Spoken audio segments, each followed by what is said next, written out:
বন্ধুরা, আজ আমরা কথা বলবো রাজহাঁসের বাচ্চা পালন নিয়ে। মাত্র কয়েকটি সঠিক নিয়ম মেনে চললে রাজহাঁসের বাচ্চা আপনাকে দেবে বাড়তি লাভ এবং খুব কম ঝামেলায় সুস্থ পাল। তাহলে শুরু করা যাক। প্রথম 24 ঘন্টার যত্ন। বাচ্চা রাজহাঁস জন্মানোর পর প্রথম 24 ঘন্টা সবচেয়ে গুরুত্বপূর্ণ। এ সময়ে ওদের রাখুন সম্পূর্ণ শুকনো ও উষ্ণ জায়গায়। টেম্পারেচার রাখুন 28 থেকে 30 ডিগ্রি সেলসিয়াস।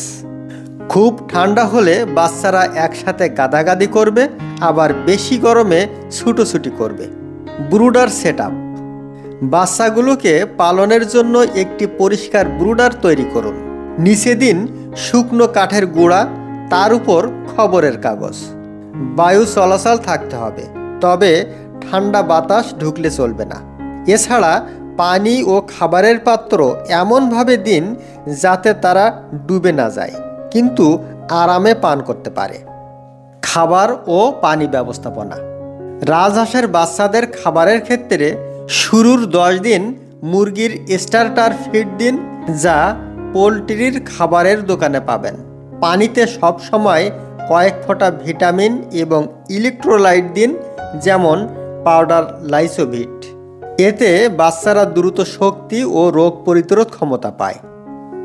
রাজহাঁস বাচ্চারা পানি প্রিয়, তাই পানির পাত্র এমন হওয়া চাই যাতে শুধু ঠোঁটটুকু চুবাতে পারে। তা না হলে বাচ্চাগুলো অসুস্থ হয়ে যেতে পারে। স্বাস্থ্য ও রোগ প্রতিরোধ। বাচ্চা হাঁস সাধারণত খুব শক্তপোক্ত, তবে জায়গা নোংরা হলে নিউমোনিয়া বা ডায়রিয়ায় আক্রান্ত হতে পারে। তাই নিয়মিত জায়গা পরিষ্কার করুন এবং প্রতিদিন পানির পাত্র ধুয়ে নিন। পানিতে প্রথম 3 দিন পাউডার লাইসোভিট, পরের 3 দিন পাউডার কোসুমিক্স প্লাস 2 গ্রাম 1 লিটার পানিতে, 3 দিন শুধু পানি, 3 দিন সিরাপ জিঙ্ক কেয়ার 2 মিলি 1 লিটার পানিতে, আবার 3 দিন শুধু পানি, তারপর 5 দিন পাউডার ভিটা3 2 গ্রাম 1 লিটার পানিতে দিয়ে খাওয়াবেন। 3 থেকে 4 সপ্তাহ পর বাহিরে ছাড়া। বাচ্চারা যখন 3 থেকে 4 সপ্তাহ বয়সে পৌঁছায় তখন ধীরে ধীরে বাইরে ছাড়ুন। সূর্যের আলোতে রাখলে রোগ কমে আর তারা দ্রুত বড় হয়।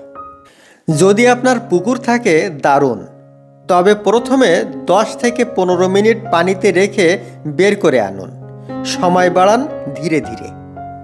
দ্রুত বড় করার টিপস। প্রতিদিন 2-3 ঘন্টা মুক্ত বিচরণ দিলে বাচ্চারা নিজেরা সবুজ ঘাস খেয়ে নেয়, যাতে আপনার ফিড খরচ কমে এবং ওজন বাড়ে দ্রুত। এছাড়া রাতে উষ্ণ ও নরম বিছানা নিশ্চিত করুন। সঠিক যত্ন, পরিষ্কার পরিবেশ আর ভালো ফিড, এই 3টি মেনে চললে রাজহাঁসের বাচ্চা হবে সুস্থ, সবল আর লাভজনক। আপনি যদি রাজহাঁস পালন শুরু করতে চান, আজই শুরু করুন। নিয়ম মেনে চললে সফলতা নিশ্চিত। ভিডিওটি ভালো লাগলে লাইক দিন, শেয়ার ও সাবস্ক্রাইব করুন এবং কমেন্টে জানান কেমন ভিডিও চান ও কোথা থেকে দেখছেন। ধন্যবাদ।